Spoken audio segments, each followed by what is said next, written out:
Good afternoon. Welcome to the February 10th Governance and Priorities Committee meeting.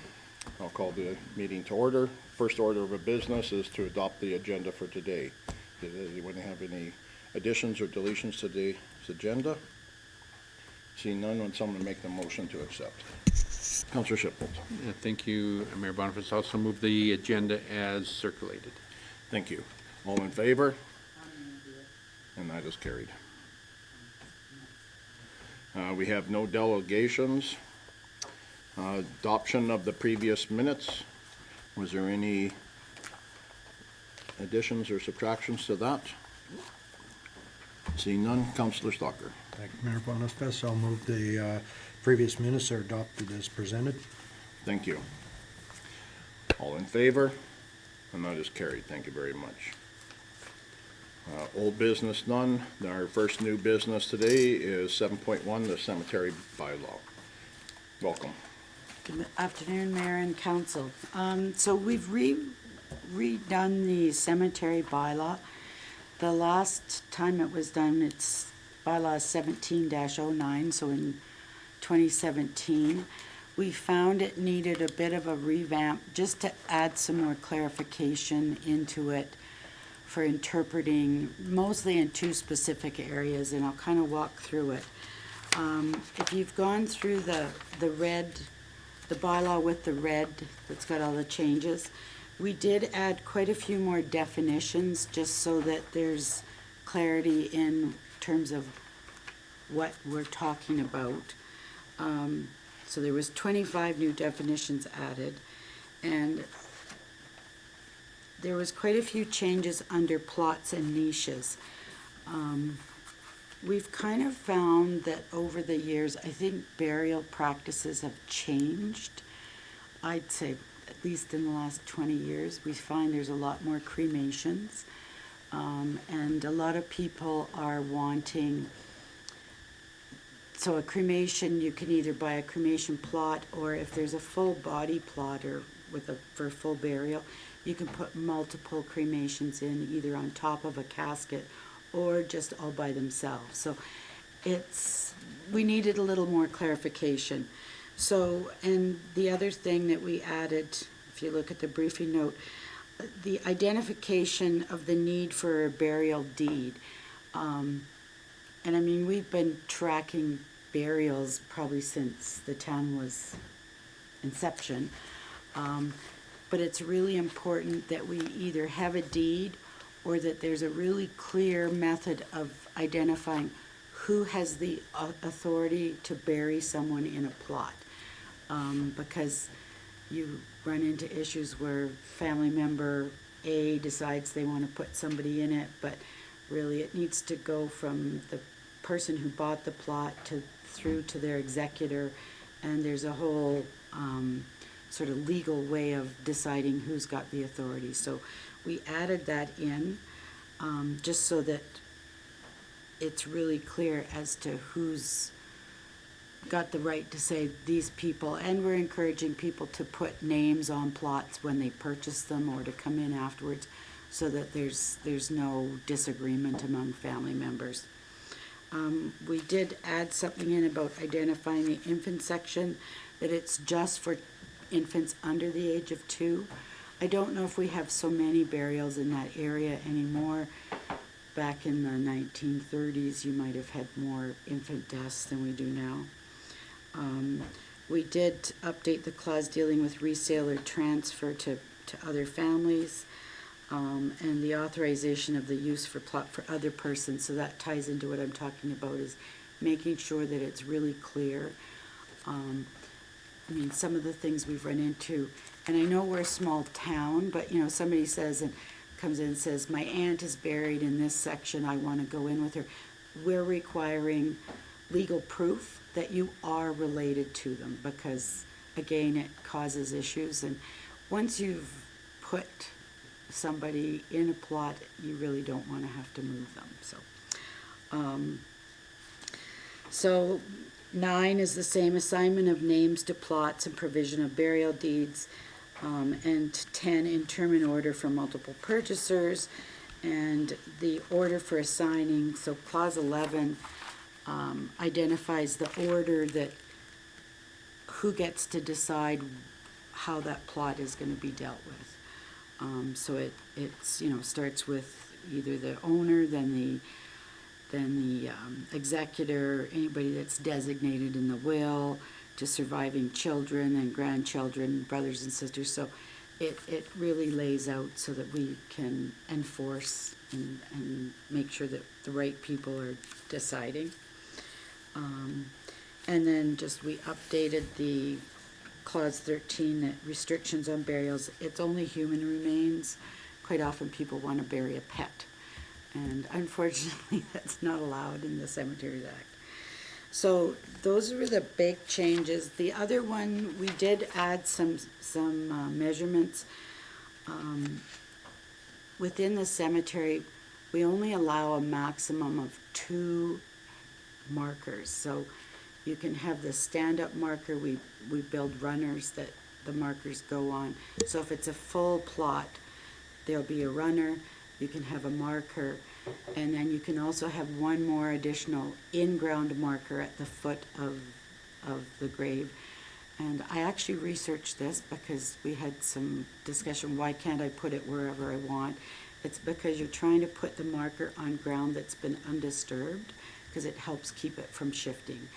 And we don't allow, 3 or 4 markers on a plot just because they tend to shift, and also it makes it difficult for the operations staff to maintain the cemetery and be able to cut the grass and things like that. So we've tried to update it and, catch all of the issues. We did research and we compared with quite a few I listed, like we looked at Airdrie, Calgary, Edmonton, Bowden, Innisfail, Lethbridge, Sylvan Lake, Pinoka, Blackfalds, Drumheller, and Red Deer. So we did a really broad search. I like to try to look at some of the bigger centers because they have multiple cemeteries and, probably have had legal reviews and et cetera, et cetera. So those are the changes that we made to the bylaw. I guess, is there any questions? Oh, Councillor Schifel. Thank you, Mayor Boniface. So my question is about monuments. You addressed some of my questions.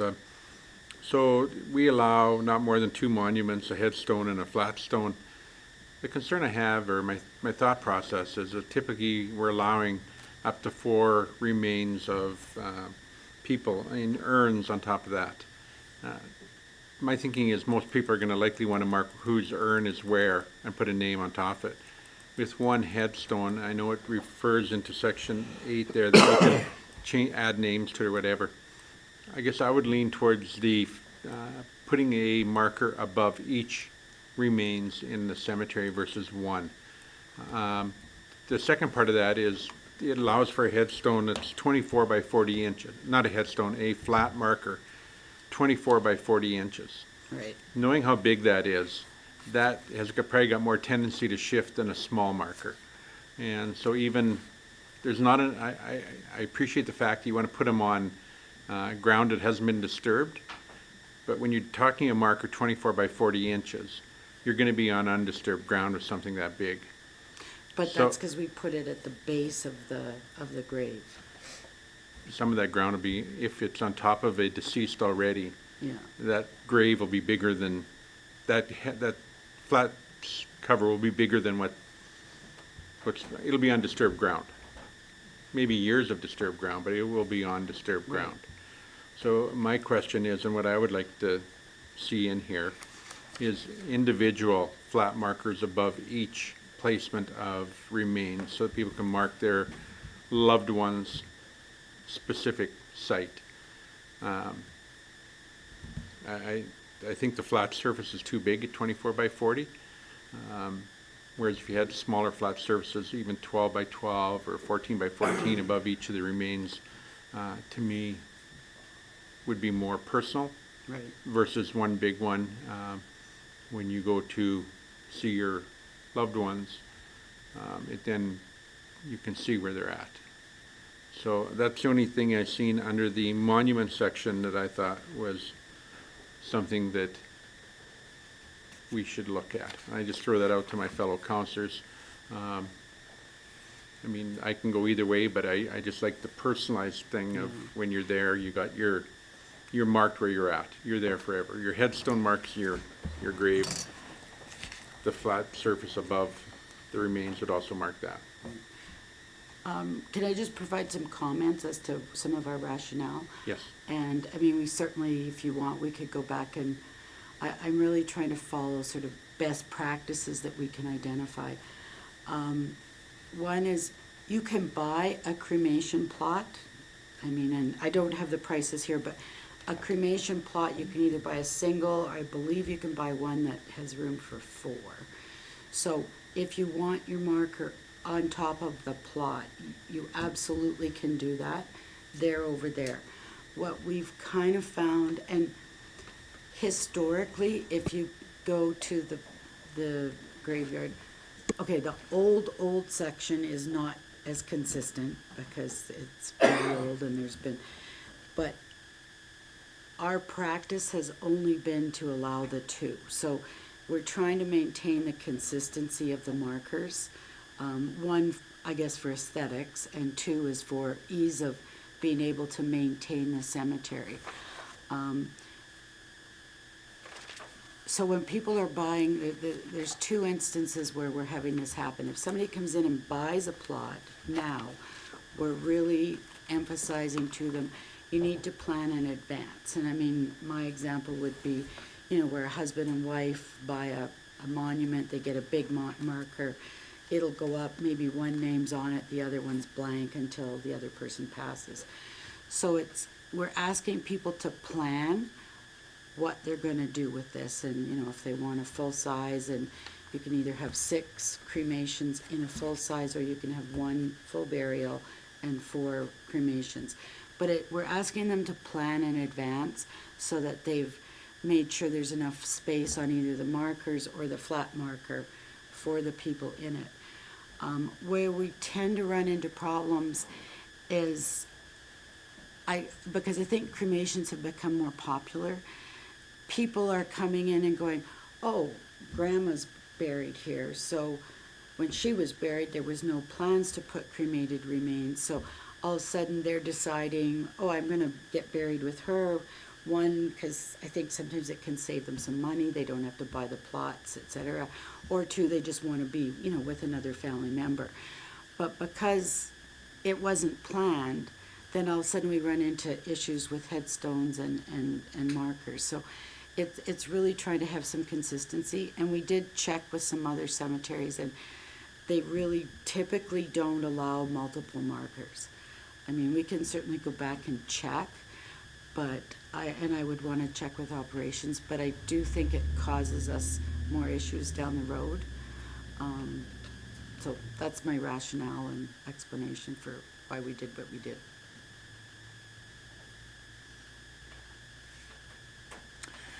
I've had a little experience with this, and the markers, a lot of the people that make them now in cemeteries, they've, you know, husband has passed away, the wife's remains get buried there. They're doing brass plaques, and they're just attaching them to the gravestone or the flat base marker, and just doing that so that it identifies everybody who's in the plot. Right. And we've seen that more and more happening in cemeteries and graveyards. Councillor Stocker. Thank you, Mayor Boniface. I hadn't picked up on it, and on the size is certainly substantial for a plaque, if that's what it would be looked at. It's just talking a flat marker. As a stone one, I sense what you're saying is probably, if they were allowed, I guess this is the maximum they can have, so they can make them smaller to make 4 of them fit on that plot. Well, the reason why the marker would be larger is so that you could actually, if they want 4 names put on, you could put 4 names and there's room to do it. I would want to go back and do more research. I know when we looked, like, I believe like Edmonton and Calgary, most places only allow 2. So, I mean, I guess you could always change, but I would want to find out, you know, why is the majority of places insisting on just two? Like, is there a really good reason why they aren't doing that? Go ahead. Thank you, Mayor Boniface. I had a second question about, under visitors, next page on page 21. There was a new section, no animal shall be allowed in the cemetery unless such animal is on a leash and under the control of an adult person over the age of 18. And I wonder what the thoughts of council was around 18, because, you know, a grandchild, a grandson or granddaughter is going to the, drives out to see grandpa or grandma, and they're, you know, 16, 14 or whatever, and may have their dog with them. I recognize that there's not going to be an extensive amount of enforcement, but if something does go wrong, this clause might come into play. And I just thought it might be better reflected. And then I wondered what our Main Street policy is around, well, no dogs on a leash there, or no dogs allowed there, but other places within our bylaws, whether 18 is the age that's being used to differentiate. I didn't check that. When I look at this, I think it's to make sure it doesn't become a dog park, so that people take Fair their enough. dogs, and, you know, if it's enclosed. And I think the reason why it would be an adult is because in the event that, say, a youth took a dog and there was an incident, I mean, you really want to have an adult supervising, so. But I don't know that we would be actively patrolling yes, I for understand. that kind of thing. But I think just legally, it's a good thing to have. Councilor Schiffel. Thank you, Mayor Boniface. To your point, it also says that you can't go, there's cemetery hours as well. You can't go to the cemetery at night, which is much of that same thing. I know people who have spent the night with their loved one upon burial in the cemetery, and this bylaw doesn't allow that to happen. So I just question that line about being in there at night or not. I know what the theory is behind it, but in reality, you know, we're not going to police it, so I'm not sure it even needs to be there. So are we starting to micromanage some of this stuff?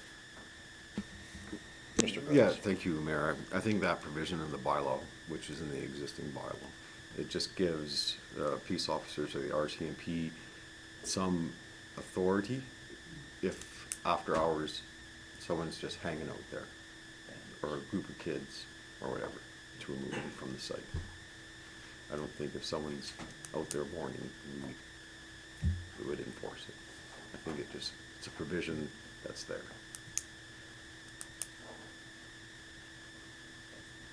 Not saying I hung out in cemeteries as a teenager, but I know it occurs. Yeah. Councilor Stalker.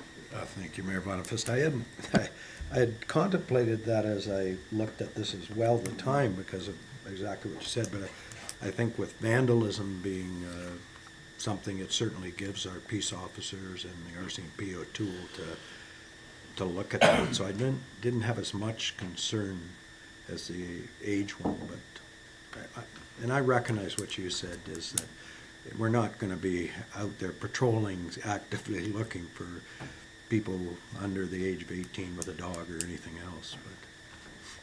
But Councilor Musca. Thank you, Mayor. I'd like to get us back to the monuments thing. Councillor Chappelle brought up markers, flat markers on the grave where the urns may be interred. I think this is about, and you addressed this, Ms. Quinlan, ease of maintenance. And if we start allowing these flat stones all over the graves, you can't drive over them with the mower. Okay, so in the old section of the cemetery, you see there's a bit of the Wild West of interments, and it's really difficult to maintain, right? There's a lot of walking and trim in there. And so in the interests of ease of maintenance and keeping costs down and maintaining the cemetery, I think some uniformity is called for. And so I don't have any problems with these, especially since they're best practices. Thank you. And I would just echo Ken. I just recently was in there, and there's some part to the, on the west side of the cemetery that stuff is starting to get aged and fall apart, and I don't know that, you know, would you wanna have your mom buried next to this bunch of fallen down monuments that aren't well kept?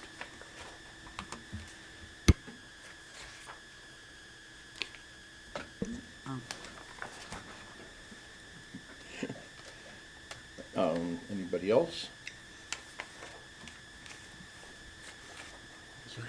Thank you, Mayor Boniface. To Councillor Musker, my understanding was the reason you go flat surfaces is so you can drive over them to cut the lawn. I didn't think you had to drive around them. So I just question, in fact, if that's the purpose of putting flat monuments in, is if we still have to, you know, if what you're saying you still have to drive around them, then that becomes an issue, and that would definitely change my mind. But I was under the impression that you could drive over them, and that was the uniqueness of them, is for maintenance purposes, you just went over top. So, correct me if I'm wrong, I'm just not sure, so, I got that question. Yeah. Councilor Musker. Thank you. Me too. I think the risk of driving over flat monuments is cracking them, breaking them, and then the town's on the hook for it. I wouldn't recommend even the flat stones to be driven over, just because of the risk of damage. Mowers are heavy, right? And I don't know how thick these things are, but you crack one and now we're on the hook for it. There's also a lot, and I haven't been out there recently, but a lot of people like to put either flowers or the little solar lights are really popular now. So the ability to actually run a mower, there might be a lot more sort of hand trimming is required because of all of the little additions that people put on. Thank you. Again, thank you, Mayor Boniface. So to Councillor Musker, and that was my question about the size of the flat surface being 24 by 40. The bigger the surface it is, the easier it will be to break. And so I'm thinking smaller surfaces are going to be hopefully more hardy than a 40 by 24 surface. And I can see where lawn cutting equipment could damage something so big, because if there's any pivotal room in that, you're going to have an issue. So that was my real fear about going that big with a flat surface. So that to me is a real fear. Again, I know that some of the cemeteries I've been in, they pour a flat concrete pad, almost like a sidewalk. It's about 6 inches thick, but it's actually about 2 inches below grade. And the plaque that goes on there can't be any more than 6 inches wide and 12 inches long. And it's strictly so they can drive over with a lawnmower. And that's how they're now running their, and that's it for everybody. It doesn't matter who you are, that's what you get. And so, I think there's I mean, you're not even allowed to put flowers in that on the grave in those incidents. So this definitely allows us to have a closer tie with our friends and family there. Is there any more discussion? Councillor Shipple, do you feel that you would like these changes to be looked into further? Thank you, Mayor Boniface. I'm on the fence on it. The fear I have is that something so big that we are going to run into problems. And I do feel for the families, they go to the cemetery to their loved ones, and I mean, you like to see exactly where the remains are at. And one marker doesn't cut the mustard for that. I'd be more inclined to have another look at just that section in terms of what is the norm out there, why are other people not doing it? Is the bigger one, if the big one's what's happening in every other cemetery and it's not an issue, then it won't be an issue here and I'll have no problem with that. But I just want clarity on that. At least I'd like clarity. Council can choose as they wish, and I mean, that's just where I'm at. Short of that, I mean, as far as the other items, I can live with them. I mean, if they're there just for policing purposes, and so be it. Councillor Stocker. Thank you, Mayor Boniface. You brought up a very good point that I hadn't considered, and I'm wondering what's within this document? Are we going to be able to reduce our maintenance by driving over those on a, because I've seen that exactly where they have that cement pad and there's nothing growing there and the monuments are all put on it and then it's maintenance wise. The bylaw that we're looking at, will it provide us that avenue of maintenance moving forward with?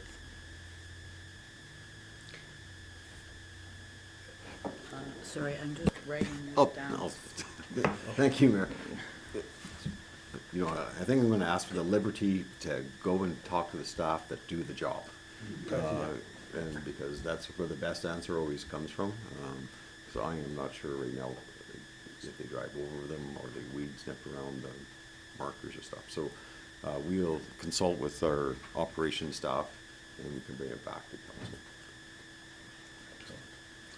That'd be great. Thank you very much, Mr. Gross. So we just need direction from council if you wanted to go to the next council meeting with that information so you could do first reading or do amendments to it, or do you want to come back to another GPC meeting for more discussion? Councillor Shipwell. Councilor Bonifaz, I'd be prepared, it comes to our next council meeting and we get the information we're looking for and then move forward with first reading at that point. Sounds good. And you need a motion to that effect? Yeah, just to rise and report. Okay, I'll make the resolution to rise and report that we bring back the cemetery's bylaw with further information to our next council meeting. Thank you. Motion is on the table. Is there any discussion? Seeing none, I'll ask for a vote. All in favor? And that is carried. Thank you very much. Thank you. Thank you very much. 7.2, fee for paper utility billing. Okay, I'm up again. So council had requested that we look into this and look at trying to get everybody onto e-billing. We looked into it and, you know, sort of over the last 10 years, e-billing has become much, much more standard. Right now, we print or prepare 3,238 utility bills every month. And right now, 62% or just over 2,000 are emailed to customers. And we have 1,200 that we're still mailing out.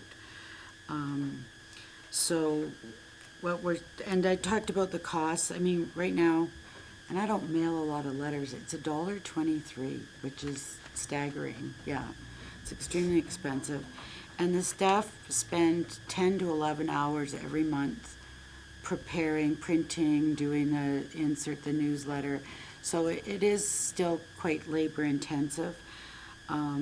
So doing a billing would cover some of our costs.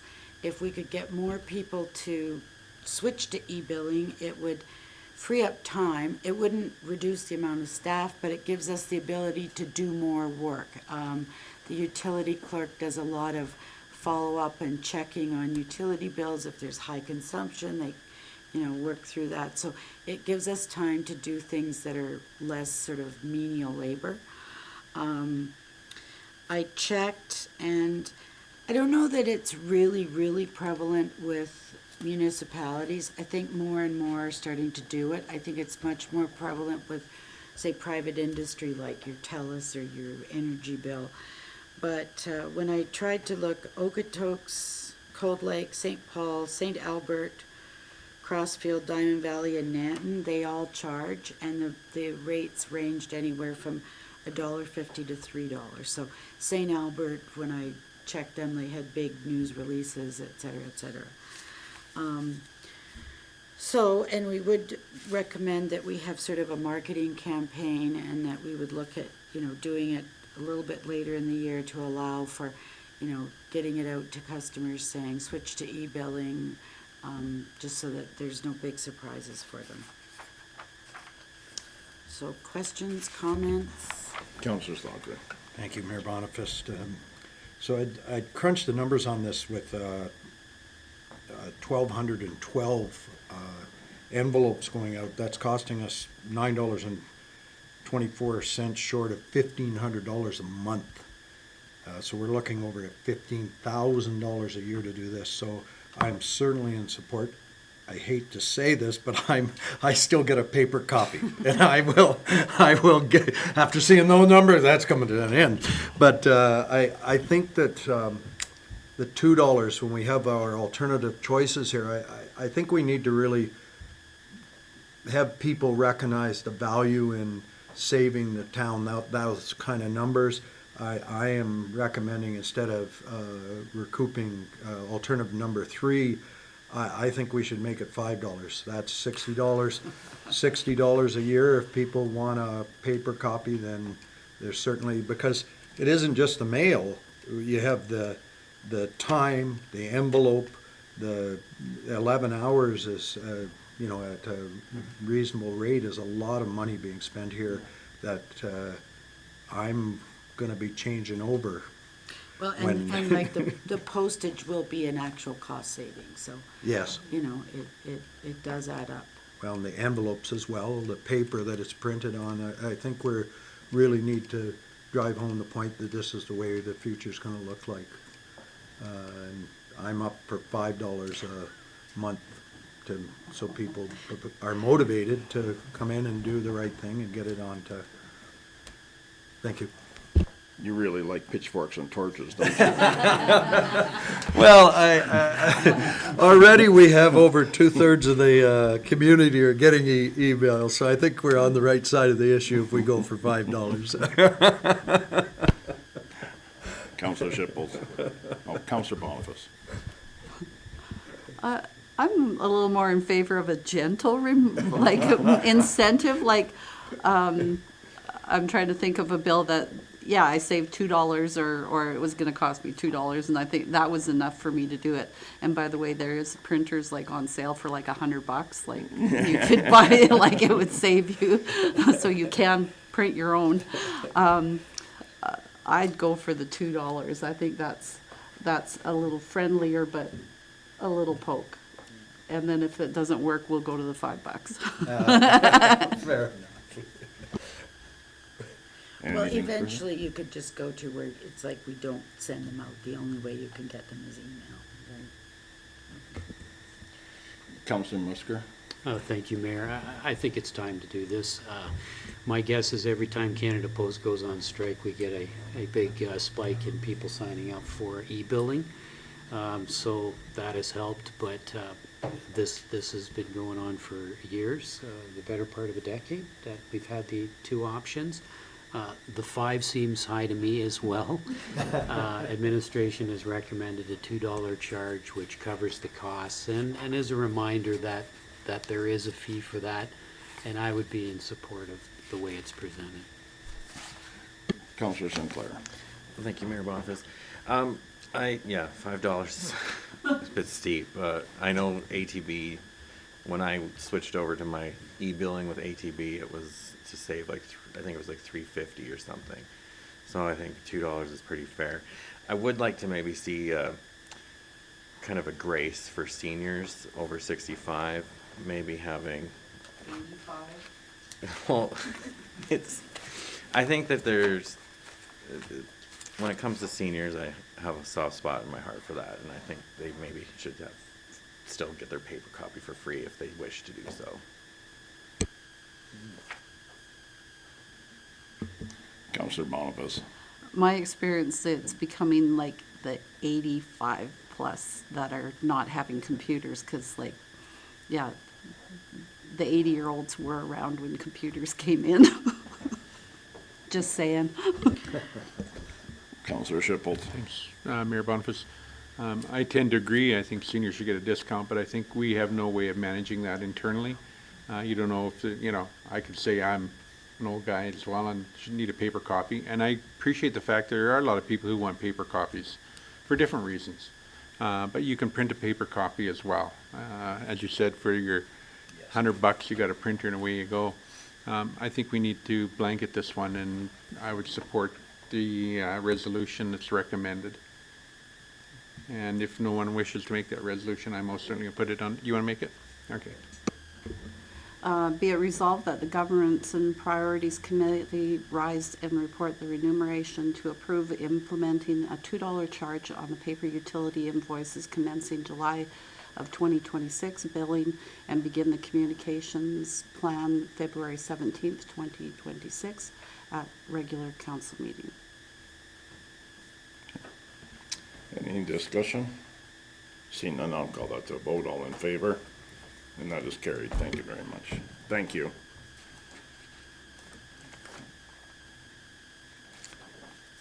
Next is our longer stuff, which is town committees. Mr. Kraus. Yeah, thank you, Mayor. So council has requested to review all the committees that council has established or sit on. There's quite a list. I'm not sure how you want to proceed with this, Mayor, if we just go down the list and then council can discuss. I think each just go one. down the list one at a time and Okay. see what the feeling in the room is. So I'm looking at council committees, terms of reference summary sheet. If council's okay with that. And which is, and it starts off with the Anti-Racism Task Force. Councillor Stahl.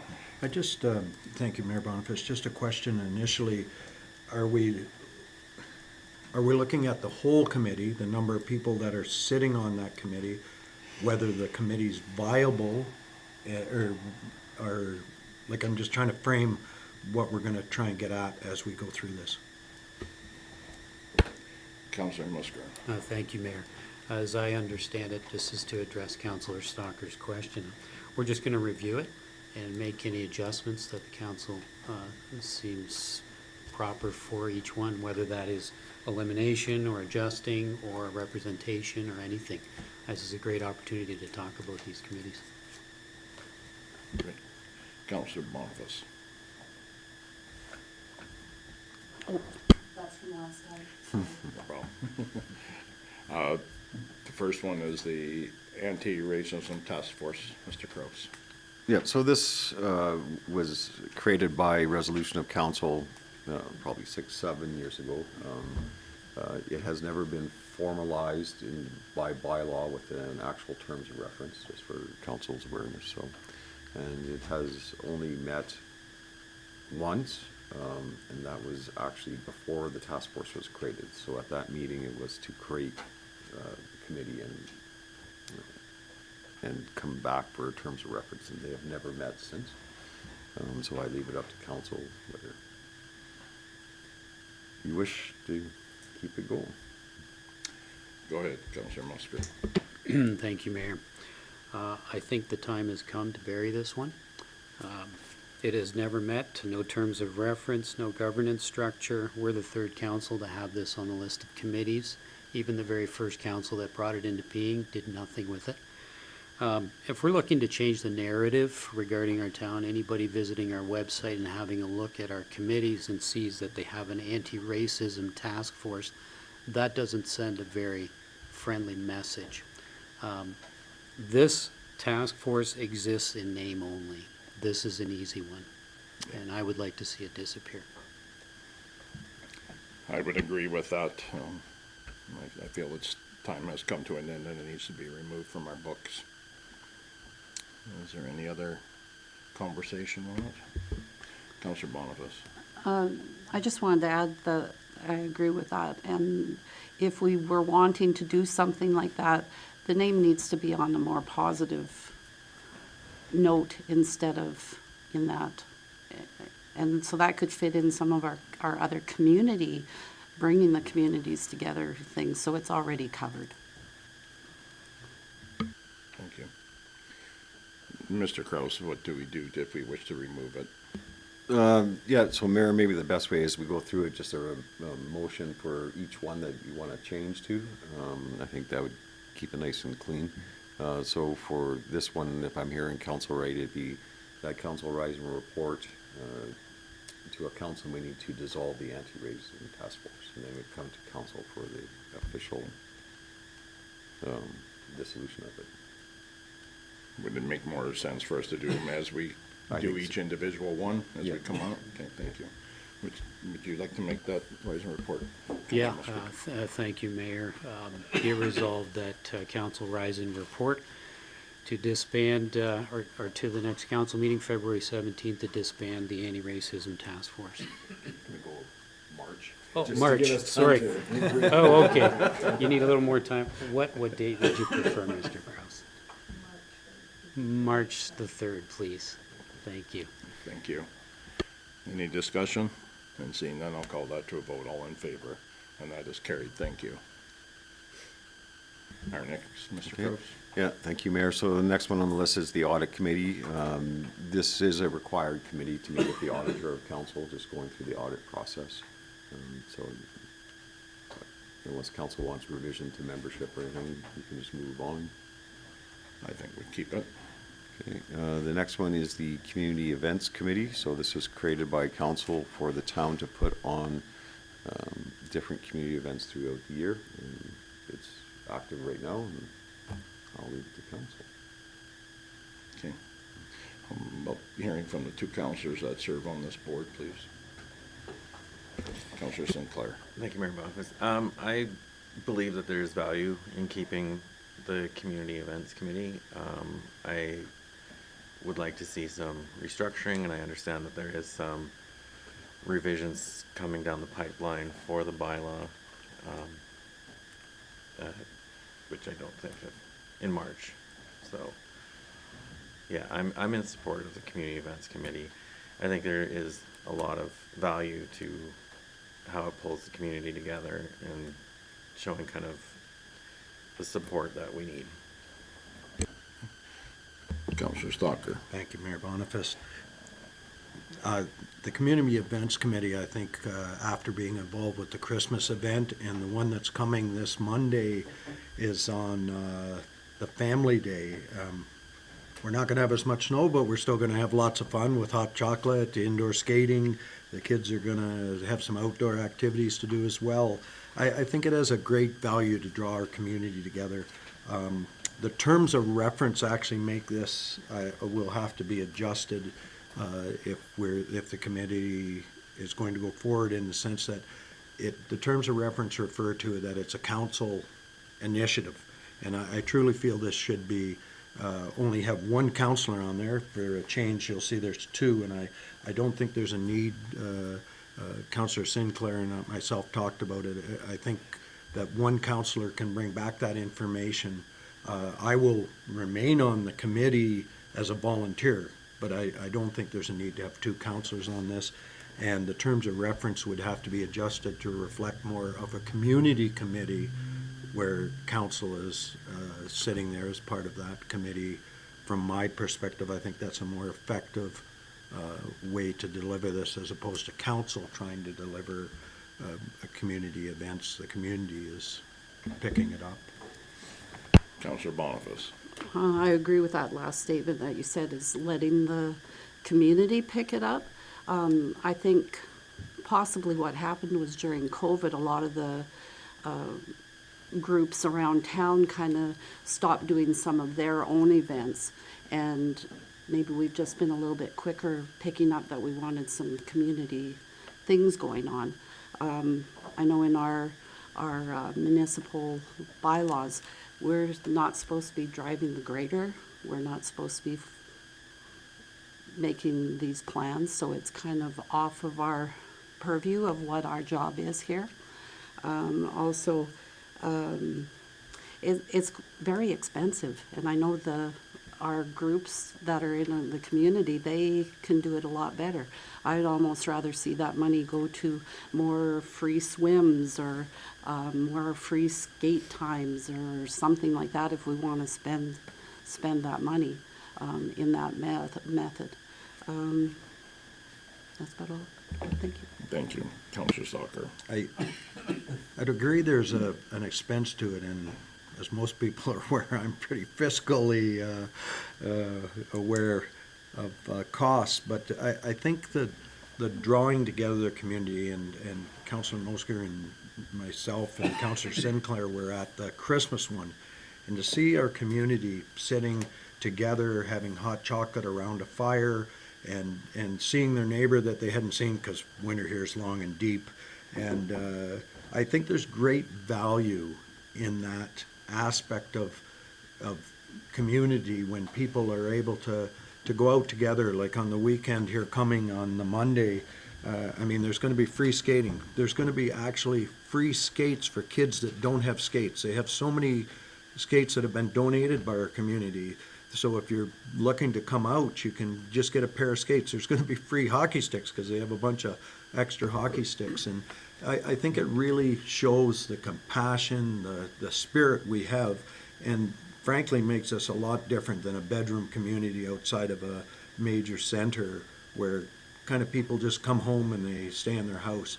I think this helps really frame that. The summer one especially, when they had the bouncy castles, I wasn't there, but they said was just a fabulous success with 600 people and that range coming there. So I really see, and I'm fiscally aware, this isn't, I mean, it's, in relative terms, I think the community gets to really bond and have that spirit come out. And I'm hoping Monday we'll see that, and council will all be there, and there's no snowballs to throw at one another. But at any rate, that's where I'm coming at this from. But I certainly, if we're going to do something, I don't think that cost of having 2 councillors attending is giving us as much as just one can bring back that information and tell us how things are going.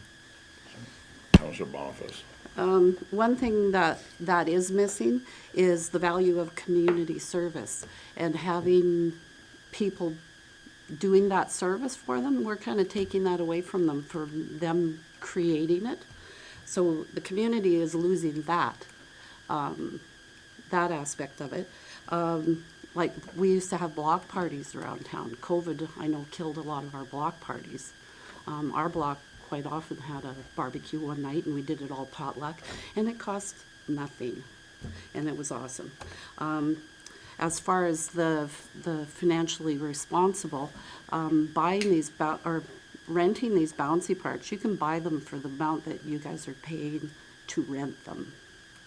We can buy them. Just saying. Thank you. Counselor Chippold. Oh, thank you, Mayor Boniface. So I hear a lot of discussion evolves around money, and money is budget. I would say that we leave this as is. We've got it in place right now, and we add this to our new strategy and priorities meeting in the fall to discuss whether in fact this is something we're going to leave the budget in place for and what it may look like going forward. So I think it's a more in-depth discussion. I mean, I've heard the discussion around the table, and I'm going like, I've heard the pros and the cons. I think this would be one of those things that we need to flush out as to what it looks like. Further, it gives the councillors on that committee right now, and the rest of us, time to attend a couple of the functions to get a feel for how much the community does participate in that. So I'm thinking this is one of those that we just leave till fall. I'm at it. Is that okay with everyone? Counselor Sinclair. Yeah, I'm just following on Dale's point. Is like, we only have like 1 year of data basically on this, and you know, I would like to see us follow through at least with this year and get more data behind it to see what our numbers are.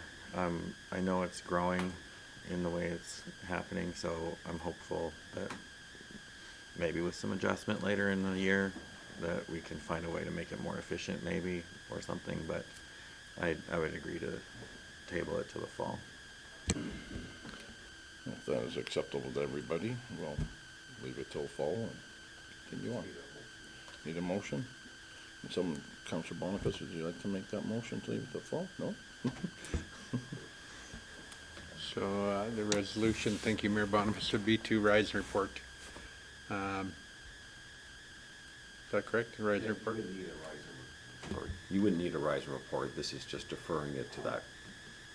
Okay, I would then defer the discussion around the Community Events Committee to the fall strategy and Priority workshop. Thank you, Councilor Worcester. Motion's on the table. All in favor? All opposed? So just for administration's clarification on this, then we're not gonna revisit this bylaw that created, so the task force would, or the committee would stay as is for the remainder of the year. That's correct? Yeah. Sorry. Thank you. So Mary, your next committee is Community Growth Committee. Council just formalized this like a month or so ago, so Yeah, I I'm don't assuming think we need to council's talk to about it. fine with it right now. Yeah. The next one is Governance and Priorities Committee, which is this committee now, which is established under the procedural bylaw of council, with the intent that it provides council an opportunity to review new bylaws, policies, accept delegations and reports and studies for consideration before taking it to a formal council meeting. It's up to council, they want to keep it that way or so forth. After today, we might want to look at starting at 9, but it's not. But I'll leave it up to council. Any discussion? Counselor Shipholz. Well, I might be walking on thin ice, but I would like to see the Governance Priorities Committee meeting be blended in with our 2 council meetings and be eliminated. Through the year, we can add time to those meetings for these same discussions. This parallels a council meeting, other than it's got a different name. And you can tag whatever name you want on it, but in essence, it's about making decisions, and rather than rising and reporting, we can actually make motions then and deal with things rather than postponing it and carrying on to a following meeting. So I'm of the belief that we could eliminate this meeting, and I'd be interested in what other colleagues around the table think. Counselor Boniface. I agree that that would be wonderful. I would enjoy that. And if we needed more time to think about one of our topics, we could always move it to the next meeting, so it wouldn't hurt. Thank you. Any other discussion? Counselor Musgrave. Thank you, Mayor. I'll be honest, when I first got on council a couple of years ago, I couldn't even tell the difference between a regular council meeting and a GPC meeting. And it took me a while to get my head around the difference. So I would be in favor of that as well, just because for efficiency. Mr. Kraus, would this be something that would be acceptable for admin? Just, but, you know, don't want to overburden you either, so. Well, I certainly agree with it. I would certainly support, you know, moving this all to our other 2 meetings. Would free up a day for everybody. Okay. Well, then I guess we need a motion, or a rise and report, I guess. Is that what it is? Rise and report? Is that correct? Yes. Counselor Galen. Thank you, Mayor. Can I make a motion to have this GPC meeting rise and report to a regular council meeting?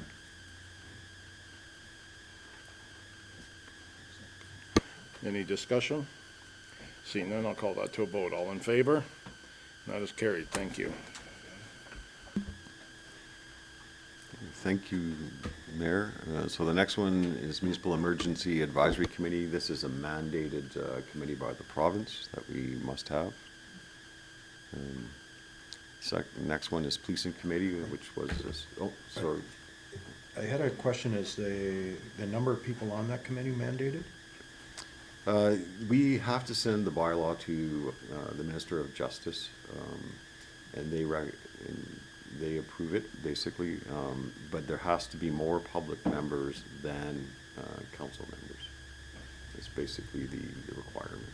And I apologize, who's sitting on that right now? Has there been a meeting?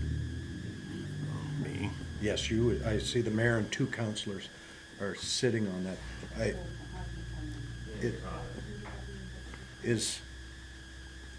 Have you been to a meeting? I'm just wondering if there's a need for 2 councilors, that's all. That's similar to what I was discussing before. I don't know what is discussed or whether there's that need. Yeah, so currently there's 2 council members and three public members.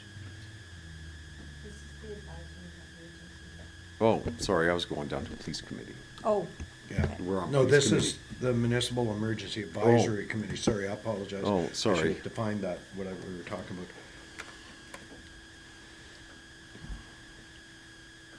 So I guess the question I'm wondering is, does that committee need 3 council members, the mayor and 2 councilors? And I was asking who is sitting on that committee to give me some level of feedback, whether that seems the need for that as opposed to the mayor and 1 councilor. Or if there's a legal requirement that we have 3. No, it's not a legal requirement, but it's more for, I would say quorum, right, and voting on a matter, right, there's 3. There's just 2, then that makes it a little bit more. 1 is missing and we've lost quorum, and so.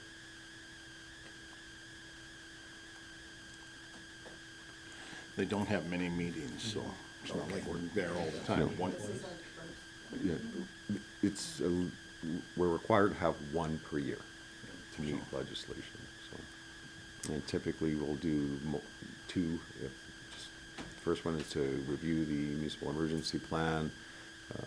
If we want to make amendments in the year, we bring it to the committee to talk to the committee about any amendments, and then it would go to council, so. Does that answer your question? Yes, thank you, Mayor Boniface. Yes, I just looking for efficiencies for cost, and if there's only 1 meeting a year and quorum is certainly required, we don't want to shortchange that and be short of people. Okay, thank you. Mr. Crows. Okay, so the next one is policing committee. So as having our own municipal police force, which we contract to the RCMP, this committee oversees the municipal agreement with the RCMP. Councilor Shipbold. The policing contract is the one most largest budget line that we have. I would like to see us have more people from around this table on that committee, not less. There's 2 people now. I think that understanding the budget line and what we hear from our community in regards to policing, and the discussions around that table have to be fairly in-depth, and in some cases somewhat demanding for what we're getting for our money. I think that 3 councillors around that table may be advantageous for where we're at. I just throw that out there. Just a comment, so we would need 1 more public member added then, because that is the requirement, that there be more public members than council members on this. And what dictates that? That's the Police Act. Okay. It's, yeah. Because it's supposed to be, part of it is supposed to be, public input into policing, their mandate down that path.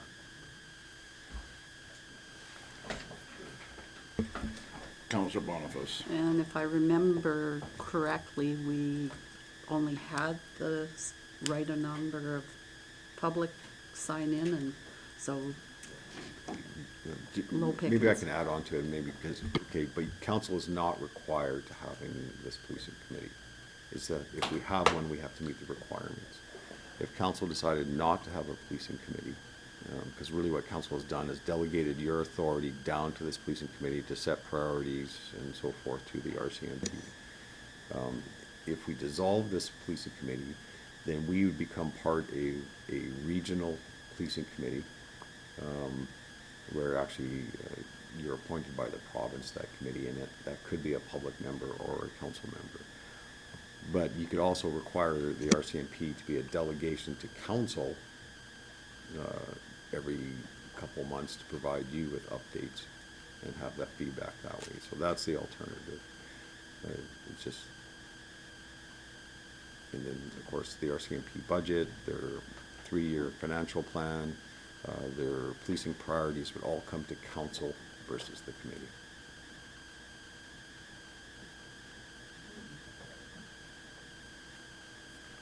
Councillor Boniface. That sounds like something we need to spend a little more time on.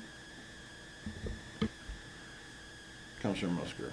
Thank you, Mayor. I think it works pretty good as it is, but I agree with Councillor Boniface. We could always send it to the strategy and priority workshop in the fall to have a deeper dive into it, but it has been working fine. Councillor Stalker. Yes, as one of the members of the policing committee, I know that they're looking towards a greater public engagement of exactly what is wanted, and I don't know what format that will come in, but I think if we move it to the fall, it'll give us a really good indication of the value, whether or not we need to put additional members on to have a stronger voice, or conversely where we're at. But myself and Mayor Boniface have been in on 2 now, I believe, and I think the RCMP have been tremendously open to take direction about what council is looking for and what we're looking for outcomes as well. I would agree with that. The RCMP has been given a directive by Ottawa that they are to go to the people in their communities and find out what they feel is the top 3 issues for policing. And so they're gonna be doing that. They haven't come up with how they're gonna manage that one yet, but they'll be putting that out there. It has to be supposedly finished by the end of March, so imagine it'll be soon. We'll be seeing something. Councillor Shipple.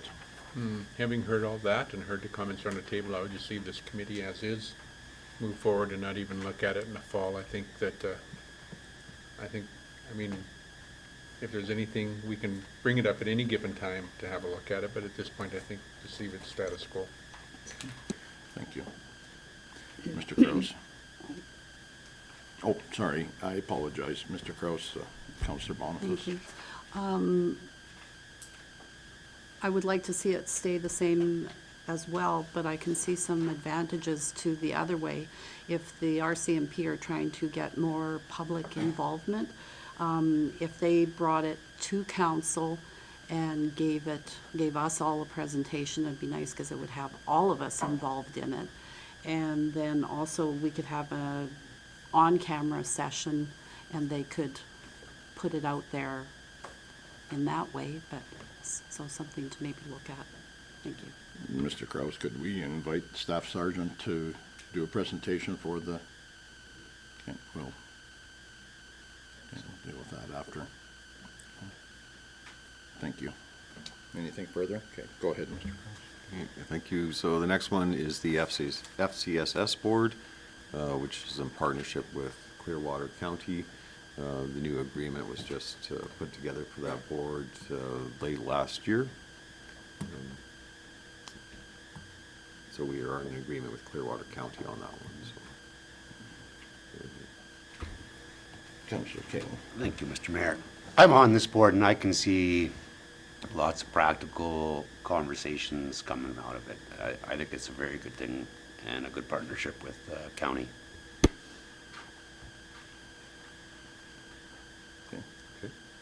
The next one is the ICC. That's a committee that is established through our ICF with Clearwater County. So basically, it's a required committee.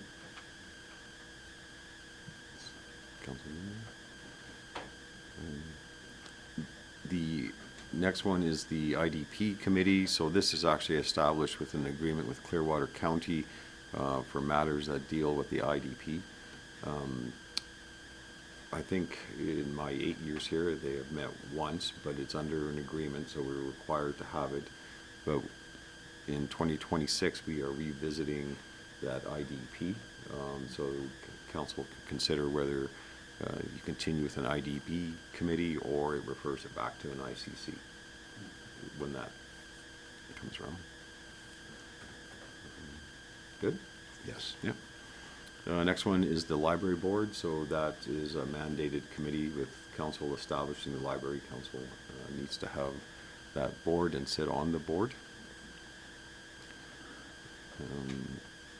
Parkland Regional Library Board is the next one. So we are a member of Parkland. So we don't have to sit on the board, but it's probably in our best interest to do so. The next one is the School Resource Officer Steering Committee. So that one is established with agreement with Clearwater County and Wild Rose School Division. The school division is the lead on this to call these committee meetings. And that is probably something we should address with Wild Rose School Division, because I think they've met once in the past 8 years. And the agreement really needs to be reviewed. Wild Rose was supposed to present a new agreement for consideration of councils, but we're still waiting on that. So maybe that's in addition to the agenda today if council so wishes. When I met with the staff sergeant a week ago, I asked her if this resource officer is actually a good thing, if we're getting our money's worth. And she assured me that we are getting 100% and more from it. That they know for a fact with the tracking they're doing that they're getting things before they get to be serious. And having the same officer in the school every day, the kids after a while no longer see them as an officer but as a friend. And so they open up to them. So she said it would be a big loss, she felt, for the community to take that away. So that was her take on it. Councillor Musker. Thank you, Mayor. That's wonderful. Do we need a committee that only meets once every 8 years?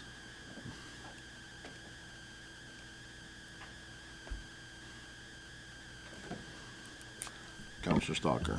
I'd ask administration, will the agreement would still be in place? So that would council be provided that to review it? And maybe that would, as Councilor Muska said, we don't need a committee at all for this if we get to review the agreement. Yeah, so we'll always need an agreement, because the way it works, so there's 2 school resource officers, and they are actually under our municipal contract with the RCMP. And then we bill out for those two officers to Clearwater County and Wild Rose School Division. So the annual cost is probably around $360,000 for 2 officers. For us, it's a third, so we pay about $60,000, a third of 1 officer. So we pay $60,000 per year for this program. Where Wild Rose School Division picks up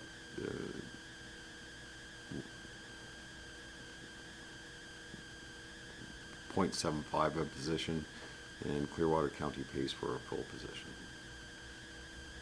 So we still need an agreement in place for that funding.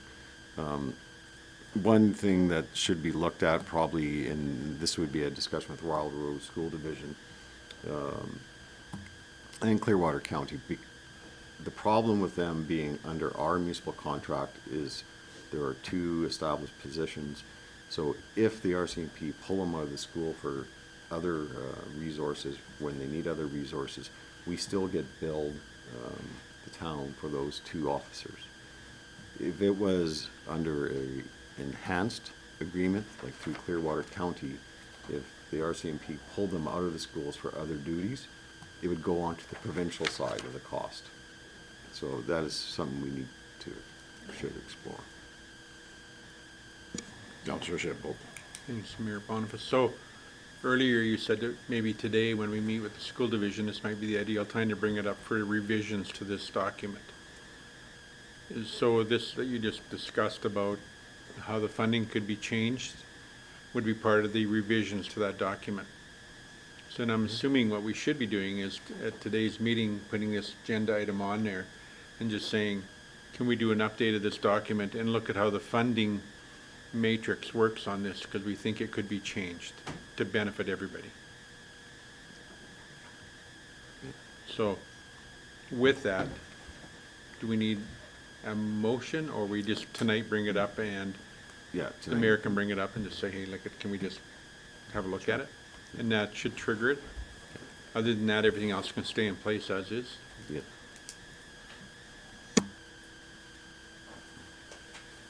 Sounds good. Thank you.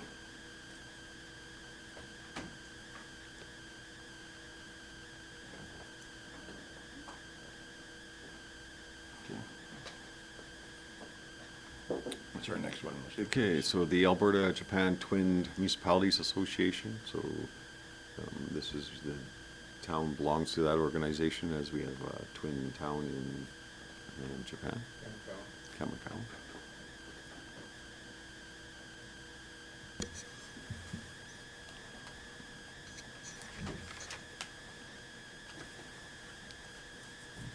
Counselor Shipple. Thank you, Mayor Boniface. So to this, I sat on this committee for several years. Councillor Sinclair is on that committee now. I think this thing rotates throughout the towns that are twinned in the province. So every year there's a AGM and it goes on from there. And so we hosted the AGM 2 years ago and likely won't be into the cycle for several years down the road. There is a strong contingent within our community that look after the twinning, the Kamakawa Society here in town. I would recommend we leave it as is with one person on there. It's not heavy duty until we determine that we're going to become a host community. What I do recommend is that when they have their annual AGM, is that if council can go to that. It's an interesting and enlightening function. So I've been at a couple other communities where they've had them, and there's some neat take-home things. So. Thank you. Mr. Cross. So, thank you, Mayor. So the next one is Campus Alberta Central Post-Secondary Committee. So this is an external committee that council was invited to be on, and I can't really speak too much to the committee, but I like council. Have they met at all this year, or I am not sure. last year? Were you on that by any chance? It's Counselor Shipple is on this. I'm on the, yes, post-secondary, I'm on this. I'm on this committee, thank you. Lost me there for a minute, not hard to do. So in this case, this has to do with extended learnings in our community. And so the amount of meetings per year is not great. Could we be off of there? We could be, or should we be on there? It really gives us the ability to understand what's going on and what programs are being offered in our community. You know, especially when it comes to health services and things like that. I would recommend that this stay intact as is. Thank you. Any discussion? None, seeing none. Mr. Cross. Thank you, Mayor. So the next one is CAPE. So currently we are a member of CAPE and pay our dues. And I think we have one Councillor Sinclair on the board and Councillor Stalker as a representative there. I know we are inviting them to have a discussion with us, so I'd say just leave this one alone until after that discussion, and then we'll make a decision. Okay, Mr. Cross? Yeah, so the next one is Central Alberta Mayors and Reeves. So the mayor sits on that and attends regional meetings. I think it's valuable. Yeah, I think so. Next one is Community Futures Board, with Councillor Kalen sitting on that currently. And you felt that was very good, did you not? There's lots of exciting stuff that goes on within that group, and I think it has merit to stay on the table. Good. Thank you. Mr. Cross. Okay, so the next one is the North Saskatchewan Watershed Alliance. So we are a member of that association and pay our annual dues to them. I do not believe we have anyone on the board right now, but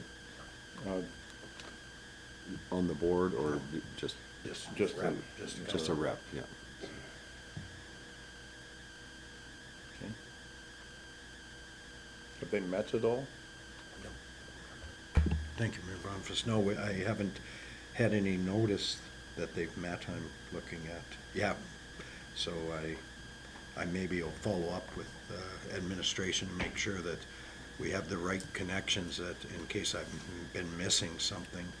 I just kind of as a note, without being fully aware what they're doing, I think water is one of our most critical components, and probably in our location specifically with the North Saskatchewan River as one of our best assets as a community. So I think it likely is worth being plugged in here, but without being part of the meetings, I guess we'll let it develop for a little while. Thank you. Mr. Cross. Okay. So the next one is Rocky Community Learning Council, which also is an external committee with a request that council sit on it. I believe right now Councillor Sinclair is filling in as the member, being the alternate. Without, we currently don't have an appointed councillor, if I'm correct. So.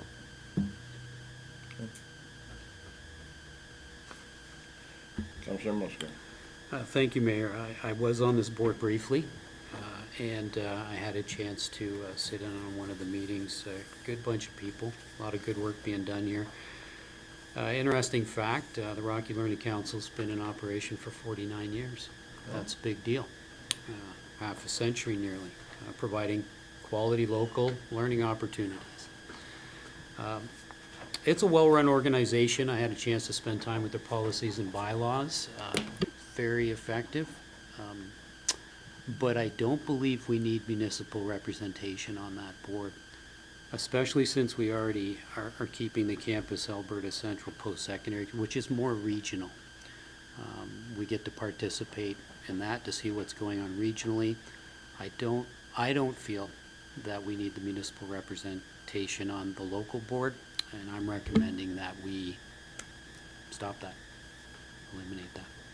Councillor Bonifaz. Thank you, Mayor. Just curious, like, do we have any say on what courses they may offer? Because with all the things we have coming down the pike here, could there be some trades education in that? Or how can we bring trades training to Rocky? Would that be the venue? Councillor Musgrave. Yeah, I'm sure they could, and we could invite them to, as a delegation, to come before council. The board decides that kind of stuff. Again, I don't believe we need a municipal representation to make those things happen. Yeah. Good. Anyone else have any comments? Then, Councillor Musgrave, would you like to, oh, go ahead, Councillor Caitlin. Sorry. Justin, Councillor, you've been to some meetings. No, I haven't been. You haven't yet? No. Okay. Okay, Councillor Musgrave. Okay, I move that Council Risden reports the Rocky Community Learning Council. Of course, we're not going to disband it. We have no power over that, but to remove municipal representation from the town. Okay. Any discussion on the motion? Seeing none, I'll call that to a vote. All in favor? And that is carried. Thank you very much. Mr. Kraus.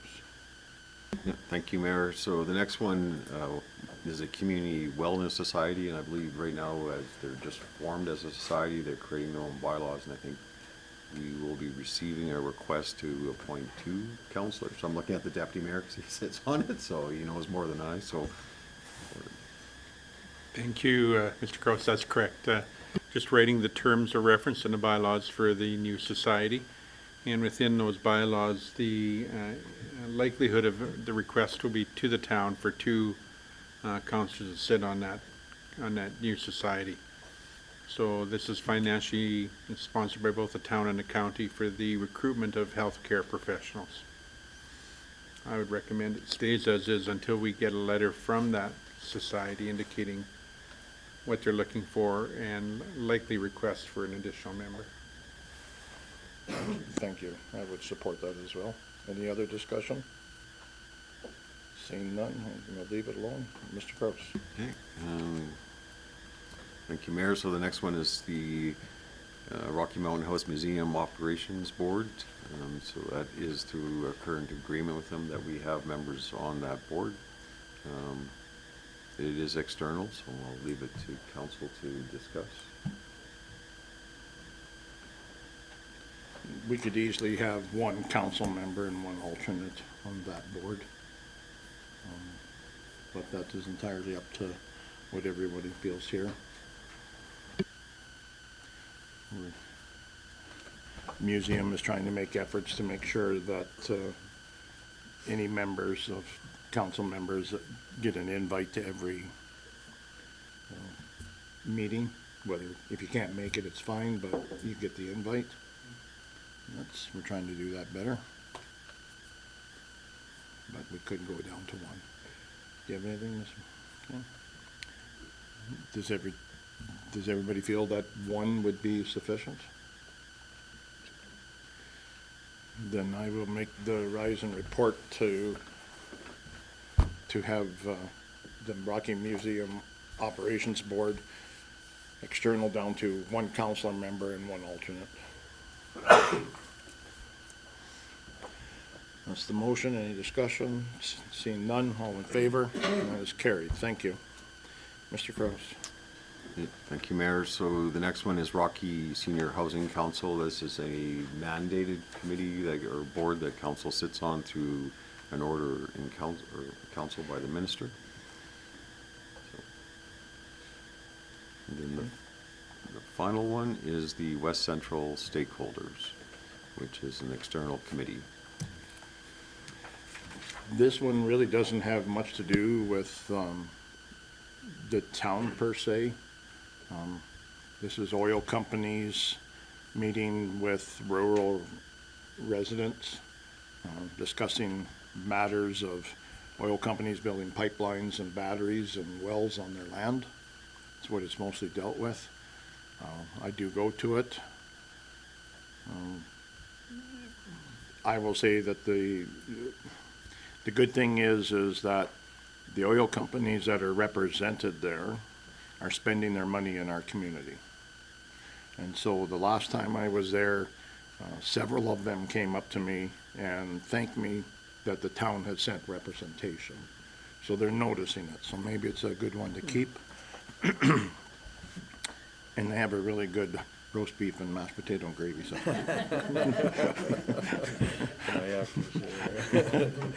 What's that?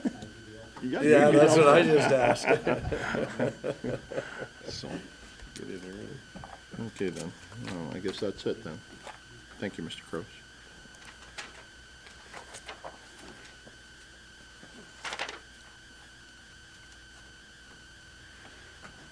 What's that? Oh, what is it? Oh, I'd like to call a 10-minute break, please, before we continue on.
Great, we're back.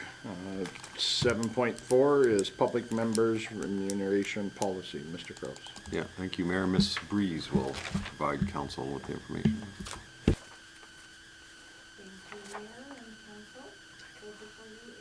A very, very extremely longer and updated public member policy. So the old policy was pretty basic. It listed the committees, which half of them were not even in existence anymore, so took those out of the policy. So the town currently appoints public members to the Clearwater Regional FCSS, the Community Events Committee, the Policing Committee, and the Rocky Library Board. So administration's making the following recommendations to the policy. Just following and aligning with how we write up policies nowadays, it now has a policy purpose and a policy statement. There's an expanded definitions, because I believe the old policy had 2 definitions in it, so it now has more definitions in this policy. And again, aligning with the new policy template we have, there's responsibilities section added to this of what public members appointed to the board, and also what administration shall be responsible for. And again, section 5 is the per diems. So this is as per council's recommendation, was to public members shall be paid the $60 per meeting. And again, more clarity, per diems are not paid for attendance at conventions, conferences, and professional development. And then there's a mileage policy. So it does refer back to the town's travel and expense policy. So if any changes are done in there, they reflect automatically for the public members. And as well as meal reimbursements, it'll follow the town's travel and expense policy. Conventions, conferences, and professional developments. So quite often we'll send a policing committee member, a public member to like the AAPG every year. So this makes it clear what's covered, what's not covered, what's the town's going to pay for, and it makes it more clear. And then, of course, we're recommending this policy to come back to council every 3 years, just to keep it updated, and then make it effective April 1st of this year. Great, thank you. Councillor Stalker. Thank you, Mayor Bonifest. I had a question regarding the committees that are on there, and starting with the Clearwater Regional FCSS on page 135, sorry. How did we determine which ones are on and which ones are off? Sorry, it was page 135. It's the opening page of the policy that isn't drafted in red. Sorry. So you're referring to the agenda, so it's in which attachment, Councillor Stalker? I don't have it in that form.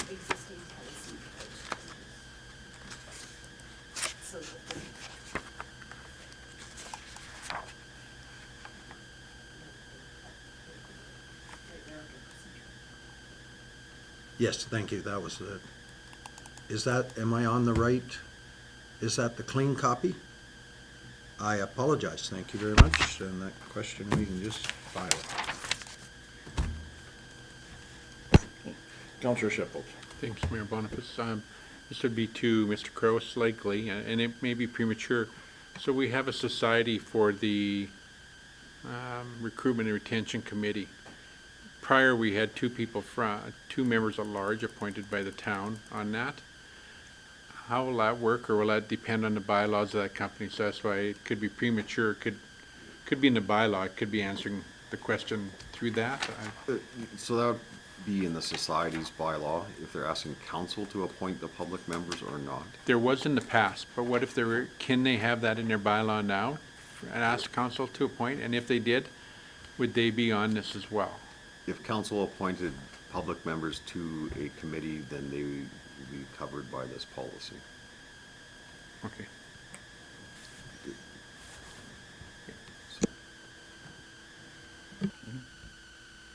Any, Councillor Musker. Thank you, Mayor. To Ms. Breeze, as I recall from what we used to call service level review. This past fall, you provided a report on this. Correct me if I'm wrong, but you mentioned that most municipalities are moving away from this. And I'm wondering if you could speak to that again.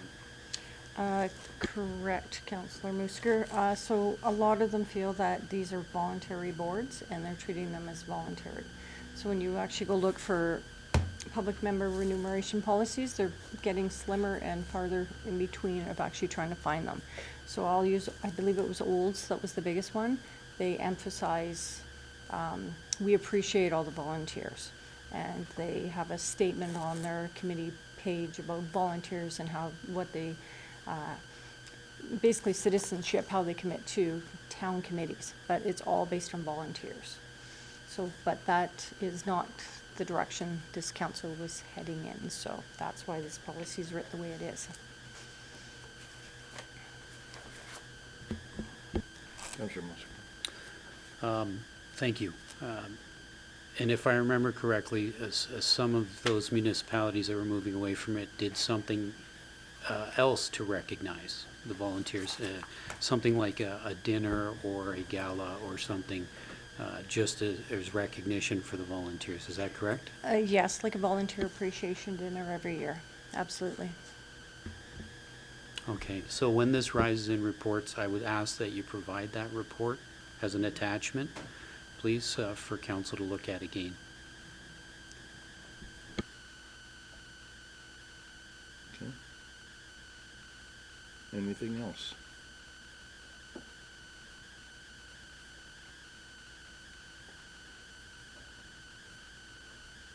Do we need a motion, Mr. Kraus, for this Rising report? Councillor Musker, would you be willing to make that Rising report?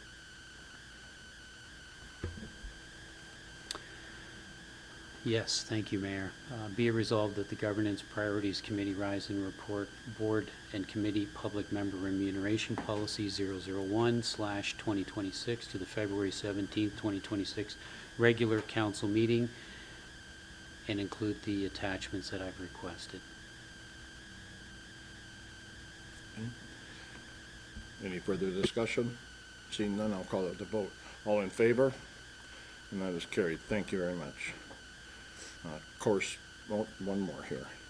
7.5, Strategic Plan Engagement Results.